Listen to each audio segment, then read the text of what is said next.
Human naman kog tanom og saging na pulo ka buok karong adlaw, suroy-suroy usa ko diri. Ni ako nakita diri nga daghan kayong bunga aning bagik-ik nga pula. Ani apoy mga nag-umbaw diri sa may tubig dapit. Pag naata sa lasang bisan og layo ra kaayo ni siya, klaro gyud kay pula man kayo og kolor. Ani apoy kolor yellow ani, pero sa pagkakaron pula may ania dinhi, kini lang usa may atong lantawon.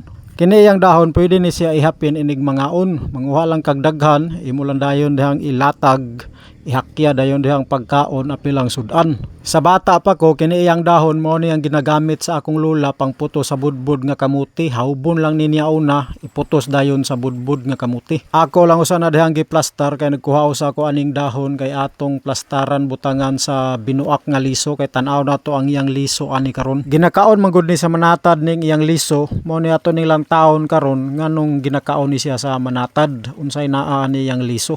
Giplastaran usa dayon ako dihang dahon kay matong butangan sa liso niya ako na dayon ning panglungis. Nagkuha lang dayon ko direk bato niya akong gihugasan kay mo ni akong gamit pang dukdok. Tiradahan dayon nato dihag dukdok be para makita nato unsay sulod ani yang liso.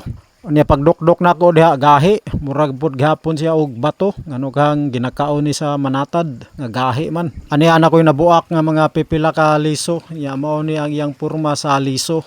Gagmay kayo nya gahi kay siya bisag dukdokon, gahi kayo.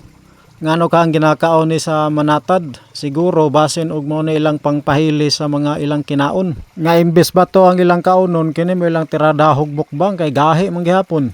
Alang kanimo higala ngano kang mao kini ang ginakaon sa manatad nga gahi man mura magbato. Komen lang sa comment section.